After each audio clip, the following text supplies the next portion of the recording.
In the winter of 1913, the world still believed it understood the universe. Time was absolute, space was passive, gravity was a force that pulled, not a mystery that bent reality itself. Einstein's greatest ideas were only just beginning to circulate, whispered in academic circles, unread by most of humanity. Black holes were not yet a word, not even a concept. The cosmos, it seemed, obeyed rules that were firm, visible, and final. And yet, in a small room thousands of miles away from Cambridge and Berlin, a man was writing mathematics that would one day describe the edges of space-time itself. He was not a professor. He had no formal training. He did not even possess most of the textbooks his work would redefine. His name was Srinivasa Ramanujan. Years later, as his body failed him, Ramanujan filled page after page with formulas no one could explain. Equations written in fevered bursts, infinite series, strange modular forms, numbers behaving in ways mathematics had never seen before. These were not polished proofs, they were raw transmissions, messages without instructions, truths without explanation. At the time, they were dismissed as curiosities. Today, physicists recognize something chilling. Some of the mathematics Ramanujan recorded in his final months appears uncannily in the equations used to study black holes, entropy, and the deepest structure of reality. This is not metaphor. This is not exaggeration. Modern string theory, quantum gravity, the mathematics of collapsing stars and evaporating horizons. Again and again, Ramanujan's formulas resurface as if they were written not for his era, but for ours. Which raises an unsettling question. How could a man in 1913, working in near isolation, anticipate mathematics that would only become physically meaningful a century later? To his contemporaries, Ramanujan was an anomaly, brilliant but chaotic, a savant who leapt to conclusions without proof, a mystic masquerading as a mathematician. But to Ramanujan himself there was no mystery. He never claimed originality, he claimed revelation. Ramanujan believed his ideas were gifts from the Hindu goddess Namagiri, who visited him in dreams and showed him equations written on the tongues of gods. He did not discover mathematics, he said. He remembered it. Proofs were irrelevant. Truth arrived whole. This belief terrified Western mathematicians and fascinated them, because the formulas worked. They worked too well. They produced correct results where no method existed. They predicted identities no one could derive. They hinted at structures that mathematics would not formally define until decades after his death.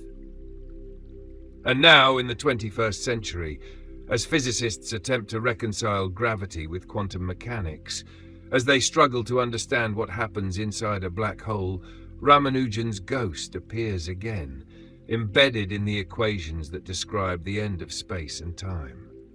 This documentary is not just the story of a mathematician. It is the story of how intuition outran logic, how faith collided with proof, and how a starving clerk from colonial India touched the deepest secrets of the universe and died before the world understood what he had done. Long before Cambridge, long before black holes and infinite series, before anyone outside a small corner of southern India knew his name, Srinivasa Ramanujan was simply a boy surrounded by limits.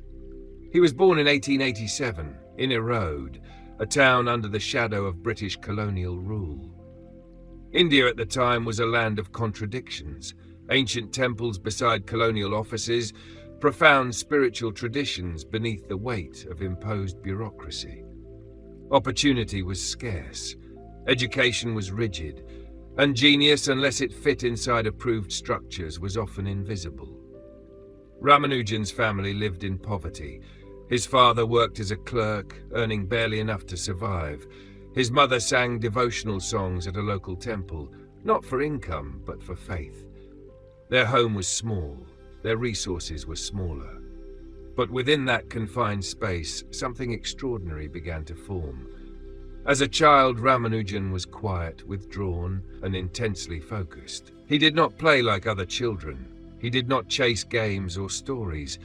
Numbers captured him completely, not as tools, but as living entities. He would stare at them, rearrange them, test them, push them until they revealed patterns no one had shown him. At school, his talent was obvious and dangerous. He mastered arithmetic almost instantly. Algebra followed, trigonometry soon after.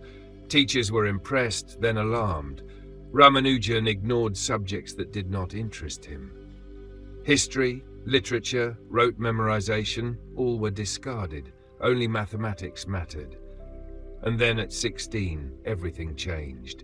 Ramanujan encountered a book that would alter the course of his life, GS. Car's a synopsis of elementary results in pure and applied mathematics.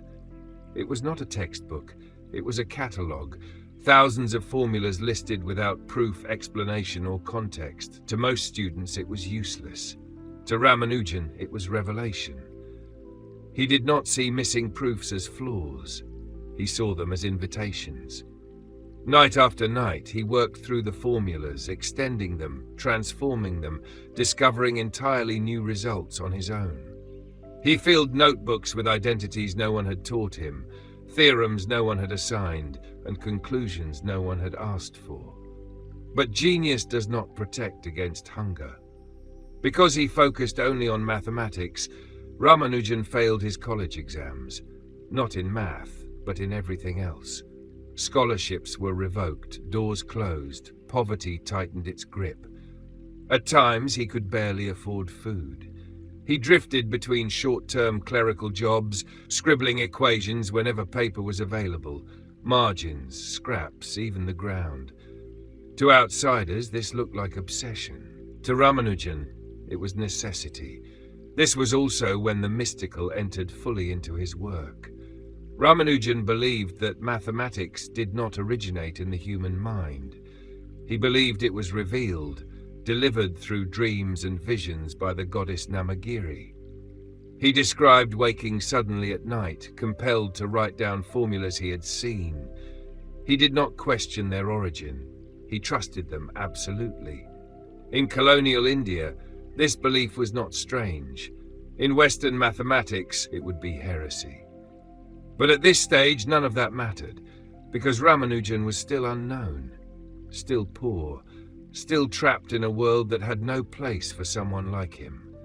And yet in the quiet corners of Madras, a body of mathematics was forming, raw, unpolished, and impossibly deep, waiting for someone, somewhere, to recognize what it truly was. By the early 1900s, Ramanujan's life had narrowed to a single axis, survival versus mathematics. There was no balance, no compromise. In Madras, the city that would later be renamed Chennai, Ramanujan lived on the edge of collapse. His health weakened. His diet was erratic. Some days he ate almost nothing. And yet, his notebooks grew thicker, denser, more unexplainable. He was not solving problems, he was producing mathematics. Without formal training, without guidance, and without access to modern research, Ramanujan began generating results that belonged to the highest levels of mathematical thought. Infinite series that converged impossibly fast. Relationships between numbers that hinted at hidden symmetries. Structures that seemed to exist beyond arithmetic itself. And he could not explain how he knew they were true. When questioned, Ramanujan did not argue. He did not defend his methods. He simply said that the formulas came to him often in dreams, delivered by the goddess Namagiri. In one account, he described visions where scrolls of mathematics unfolded before his eyes. In another, he spoke of blood-red screens filled with symbols, burning themselves into his memory. He would wake abruptly, heart racing, and write as fast as his hand could move. To modern ears, this sounds like myth. To Ramanujan, it was daily reality. Importantly, these were not vague inspirations. They were precise, technical, exact. Equations with specific constants, series with exact convergence, identities that could be tested and when tested, were correct. This placed Ramanujan in a dangerous position. In Indian society, his devotion to a goddess was normal, even admirable, but mathematics was governed by British academic standards. Proof mattered. Line-by-line logic mattered.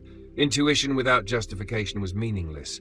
Ramanujan had intuition, vast, terrifying intuition, but no formal language to communicate it. And so, despite his brilliance, he remained invisible.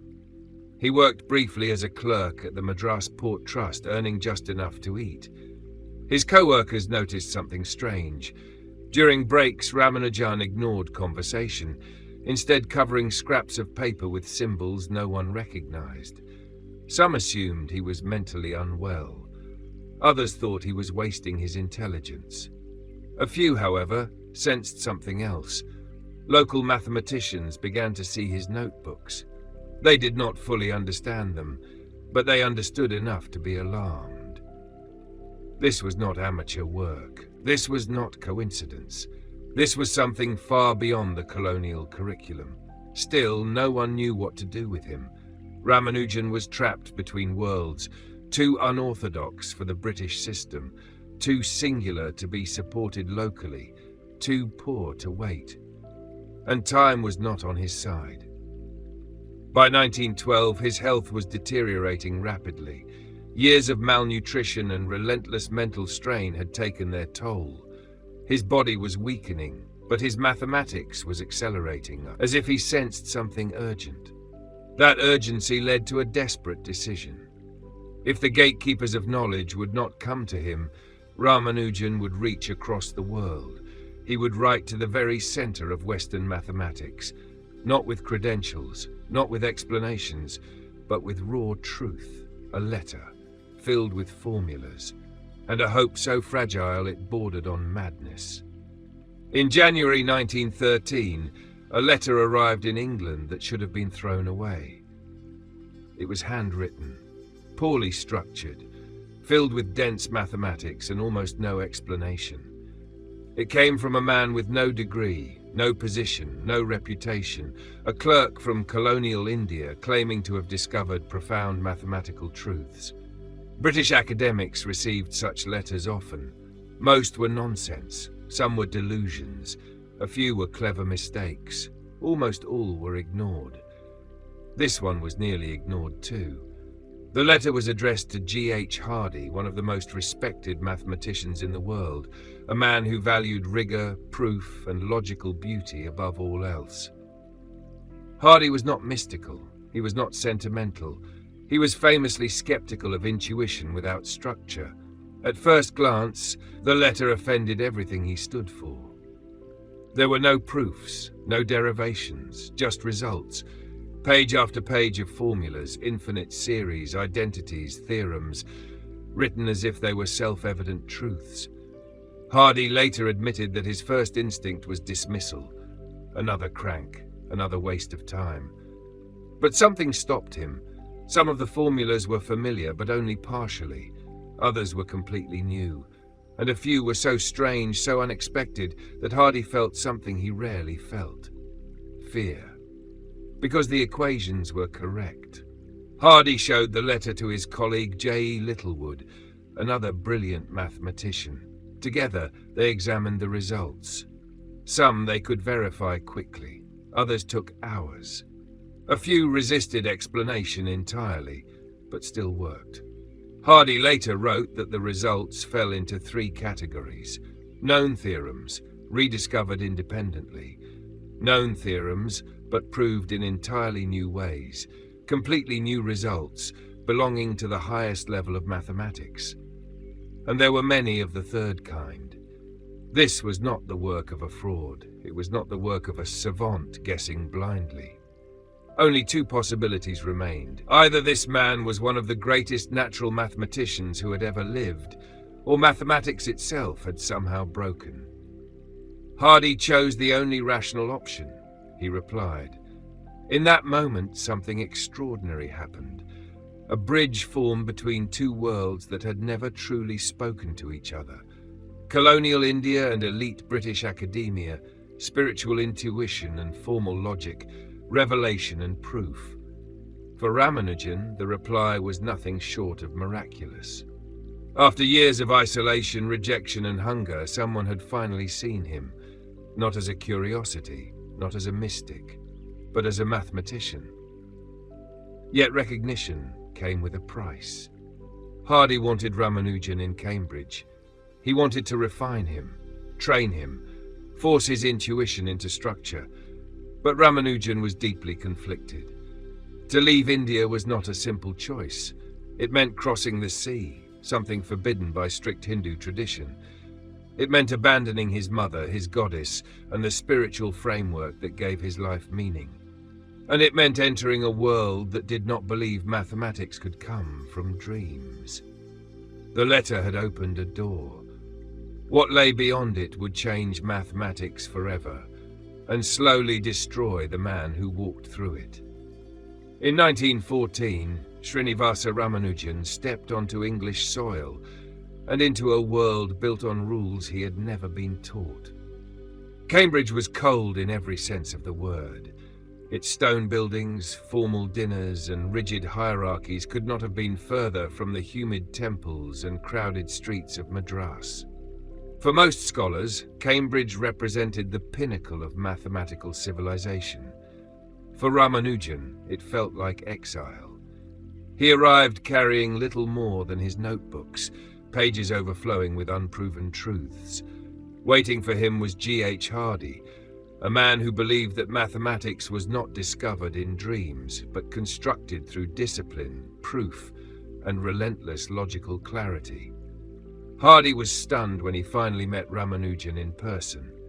The man was younger than expected, frail, shy, almost painfully modest. This was not the eccentric genius Hardy had imagined, but a soft-spoken figure who deferred constantly and spoke of his work as if it were obvious. And yet, when Ramanujan spoke mathematics, the room changed. Hardy quickly realized the scale of what he was dealing with. Ramanujan's intuition was not merely strong, it was overwhelming. He leapt across logical gaps effortlessly, skipping steps that took trained mathematicians hours to cross. He saw results fully formed without traveling the path that Western mathematics demanded. To Hardy, this was both thrilling and terrifying, because intuition without proof is unstable, and genius without structure can collapse. Hardy made it his mission to discipline Ramanujan's mind, not to suppress it, but to anchor it. He insisted on proofs, on definitions, on rigor. For the first time in his life, Ramanujan was forced to explain why something was true, not merely that it was. This was agony. Ramanujan had never needed proofs. To him, they were decorations, formalities added after truth had already revealed itself. Now they were mandatory. His natural process was being dissected, slowed, and constrained. Yet something remarkable happened. Instead of extinguishing Ramanujan's genius, structure amplified it. With Hardy's guidance, Ramanujan began translating intuition into formal mathematics. The results stunned Cambridge. Paper after paper introduced ideas no one had seen before, partitions of numbers, modular forms, infinite series behaving with impossible elegance. Word spread quickly. This was not a student learning from Cambridge. This was Cambridge struggling to keep up. But outside the lecture halls, another battle was unfolding. Ramanujan was deeply lonely. He followed strict dietary laws that were difficult to maintain in wartime England. The cold weakened him, the food repulsed him, the culture confused him. He prayed daily, clinging to rituals that grounded him in a foreign land. Meanwhile, Europe was tearing itself apart. World War I erupted, cutting supply lines, isolating communities, and deepening Ramanujan's sense of displacement. Cambridge grew quieter, darker. Food grew scarcer. Stress intensified. And still, Ramanujan worked, as if he knew time was limited, as if he sensed that whatever force had given him his gift would not allow him to keep it forever. By 1916, the collaboration between Ramanujan and Hardy had become one of the most unusual partnerships in the history of mathematics. They worked side by side, yet they lived in different intellectual universes. Hardy believed mathematics was a cathedral built brick by brick. Every theorem needed foundations. Every claim required proof. Beauty emerged from structure, discipline, and restraint. Ramanujan believed mathematics was already complete, eternal, divine, waiting to be revealed. Proofs did not create truth. They merely translated it for those who could not see. This was not a disagreement about technique. It was a disagreement about reality itself. Hardy once remarked that Ramanujan had no conception of a proof, and he did not mean it as an insult. Ramanujan simply operated at a level of intuition so far removed from formal logic that the steps in between felt unnecessary, even insulting. When asked why an identity was true, Ramanujan often replied, "It is obvious." To Hardy, nothing was obvious. Their conversations became a clash of civilizations, Western rationalism versus Eastern mysticism, empiricism versus revelation. One sought certainty through method, the other trusted insight as a direct channel to truth. And yet, the results were undeniable. Together they produced mathematics that reshaped entire fields. Ramanujan's work on number partitions revealed astonishing patterns hidden within integers. His infinite series produced values of pi with unprecedented speed and elegance. His intuition about modular forms hinted at connections that mathematics would not fully understand until the late 20th century. Hardy admitted later that Ramanujan's genius was of the highest order, comparable to Euler, Gauss, and Newton. But unlike them, Ramanujan's knowledge seemed to come from somewhere else. This unsettled Hardy deeply, because if Ramanujan was right, if mathematics could be accessed intuitively, spiritually, without method, then the entire philosophical foundation of Western mathematics was incomplete. But there was a darker side to this brilliance. Ramanujan's health was collapsing.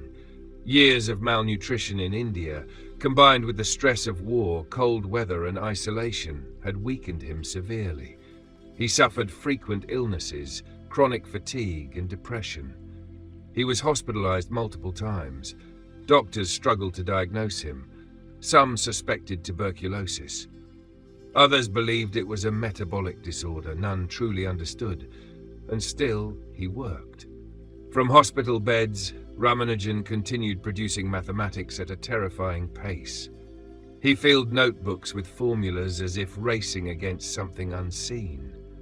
Hardy later recalled that Ramanujan seemed aware of his mortality, as if he were trying to transmit as much as possible before the signal was lost. It was during this period that Ramanujan's most mysterious ideas began to emerge, formulas involving infinite sums that behaved strangely at the edges of convergence, mathematics that did not merely approach infinity, but danced around it. At the time, these results seemed abstract. Beautiful, yes, but disconnected from physical reality. A century later, physicists would find them again, buried inside equations describing entropy, information loss, and the behavior of black holes. Ramanujan was not trying to describe the universe, he was simply revealing truths. The universe would catch up later. By 1917, the strain on Ramanujan had become impossible to ignore.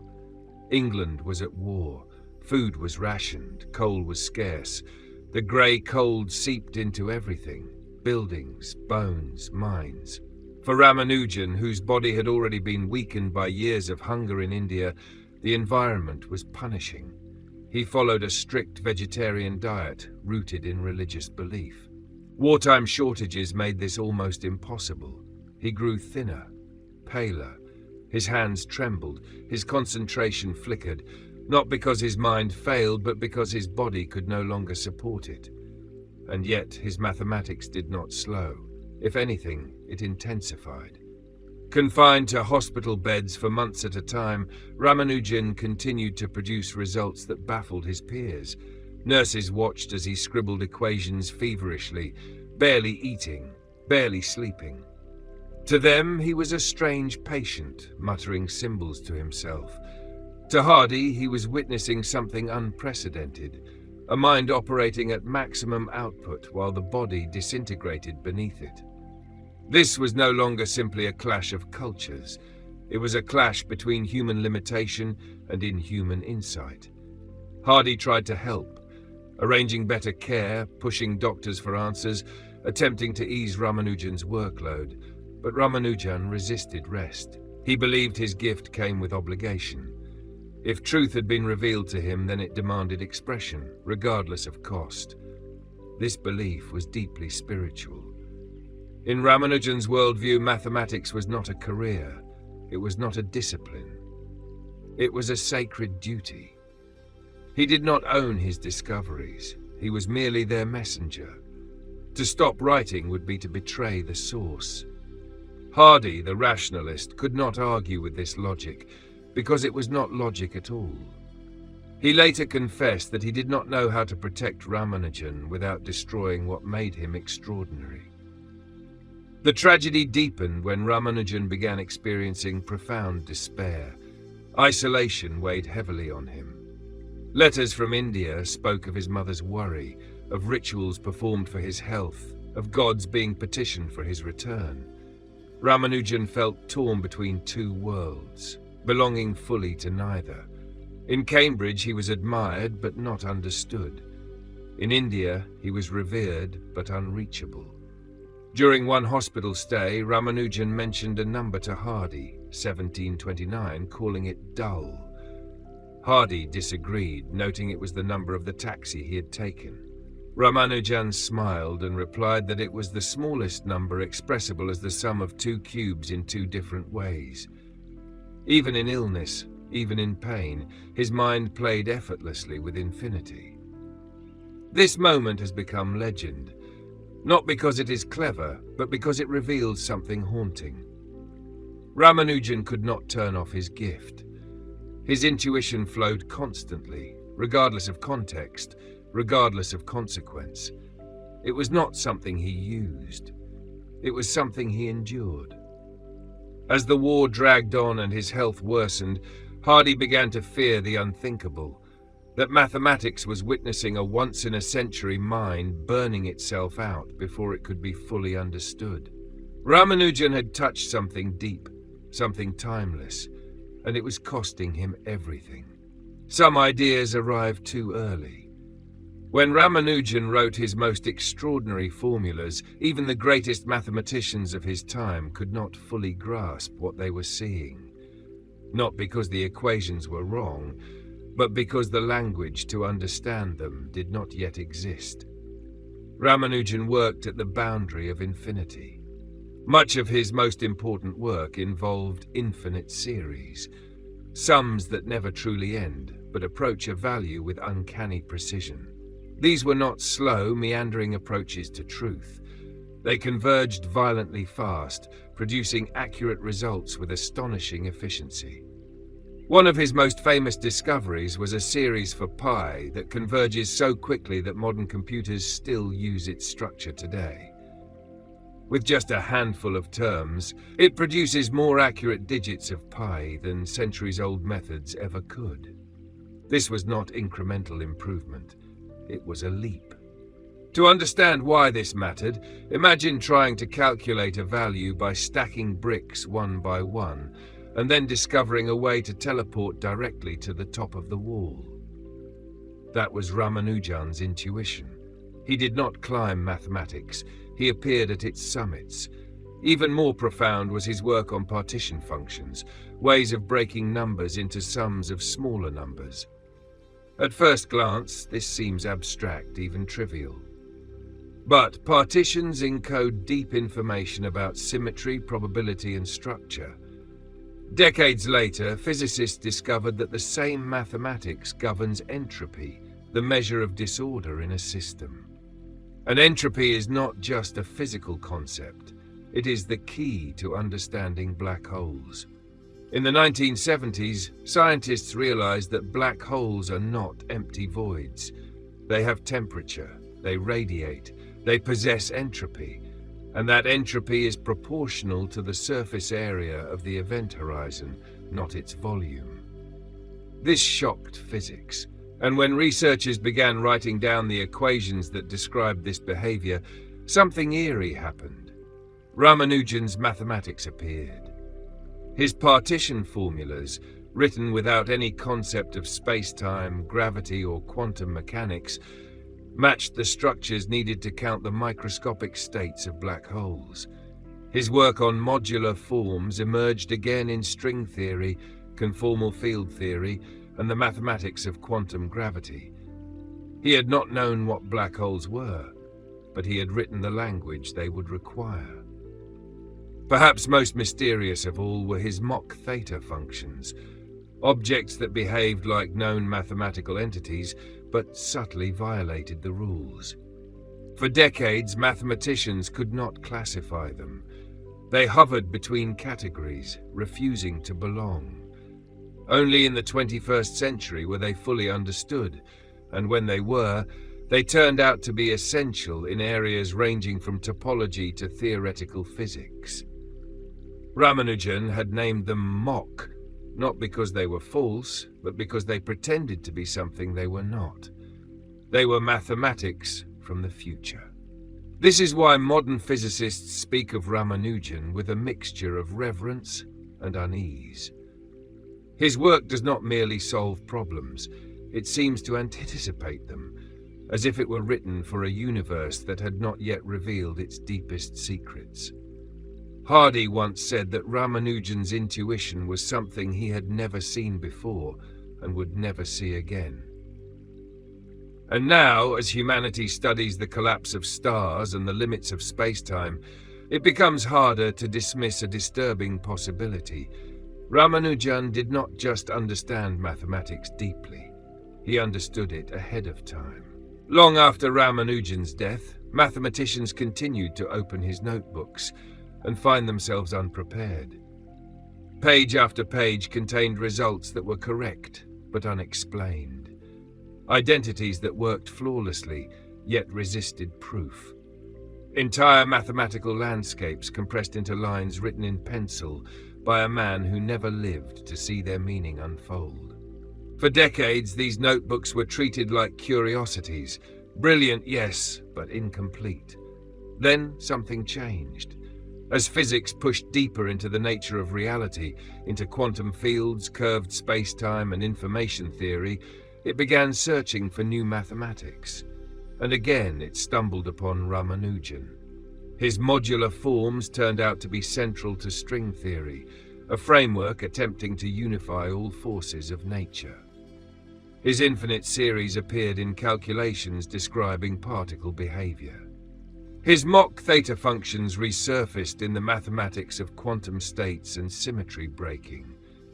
It was as if modern science had rediscovered a map, one drawn long before the territory was known. This raises a profound question. Was Ramanujan merely lucky, or was his intuition accessing something fundamental? Hardy rejected mysticism, but even he struggled to explain Ramanujan's gift. He famously tried to rank mathematicians on a scale of 0 to 100, assigning himself a 25. To Ramanujan, he gave 100. Not because Ramanujan was more skilled, but because his genius was different. Ramanujan did not proceed step by step. He jumped, he bypassed logic and arrived at truth directly. His mind behaved less like a calculator and more like an antenna, tuned to patterns most humans cannot perceive. Modern neuroscience has no explanation for this, nor does philosophy. Some suggest his intense focus rewired his cognition. Others argue his cultural and spiritual background shaped a radically different approach to abstraction. A few quietly wonder whether human intuition is capable of far more than modern education allows. Whatever the explanation, the result is undeniable. Ramanujan's work continues to influence research at the very edge of human knowledge. His formulas are embedded in algorithms. His ideas guide theoretical models. His mathematics helps describe systems so extreme that they stretch reality itself. And yet, he never lived to see any of this. He never knew that his work would help explain black holes. He never knew his notebooks would be studied a century later. He never knew that physics would eventually speak his language. All he knew was that truth demanded expression. This makes his story more than a historical curiosity. It is a warning, a reminder that knowledge does not arrive evenly, that genius does not follow institutional paths, that intuition, when dismissed, can take truths with it into the grave. Ramanujan's life forces us to confront an uncomfortable idea. What if the future is already written, but only a few minds can read it? And what if we fail to listen? In 1919, Srinivasa Ramanujan returned to India. He was 32 years old and already dying. England had taken everything his body could give. Years of illness, isolation, and relentless mental strain had left him weakened beyond recovery. Doctors still did not understand what was wrong. Some spoke of tuberculosis, others of liver failure. Today, many believe it was a combination of malnutrition, infection, and metabolic collapse. But Ramanujan did not return defeated. He returned working. Confined to his home, his strength fading, he began writing again, producing the final mathematics of his life. These were not revisions, not refinements. They were entirely new ideas. Among them were the mysterious Mach theta functions, objects so strange that mathematics would take nearly a century to understand them. These were the equations he wrote near death, the ones Hardy later described as completely baffling. On April 26, 1920, Ramanujan died. He left behind no autobiography, no explanation, no philosophical treatise, only notebooks. And inside them, fragments of a future humanity was not ready for. For decades, mathematicians struggled with what to do with his legacy. His results were too brilliant to ignore, too alien to fully assimilate. Some were proven, others waited. A few are still not completely understood. And yet Ramanujan's influence only grew. Today, his mathematics appears in places he never imagined, in algorithms running on modern computers, in cryptography and data security, in string theory and quantum physics, in equations describing black holes and the limits of space-time. A man who never learned formal proof helped define the future of rigor. A mystic helped build the language of modern physics. A starving clerk from colonial India changed how we understand infinity. But perhaps the most important part of Ramanujan's story is not mathematical, it is human, because his life exposes a fault line in how we understand knowledge itself. We are taught that truth must be justified before it is accepted, that intuition is unreliable, that insight without method is dangerous. Ramanujan challenges all of this. He forces us to ask, what if intuition is not the enemy of reason, but its predecessor? What if some minds see patterns before language exists to describe them? What if genius does not always arrive with instructions? Ramanujan believed his ideas came from the divine. Hardy believed they came from talent. History suggests something more unsettling, that the universe may be structured in ways our minds can sometimes feel before we can explain, and that when such minds appear, they are fragile. Ramanujan burned brightly and briefly. He gave us truths we are still unpacking, and he died without knowing what they would become. Perhaps that is the final mystery. Not how much he knew, but how much he gave us before the signal went silent. Because even now, a century later, as we peer into black holes and wrestle with infinity, we are still in many ways catching up to the man who knew it first.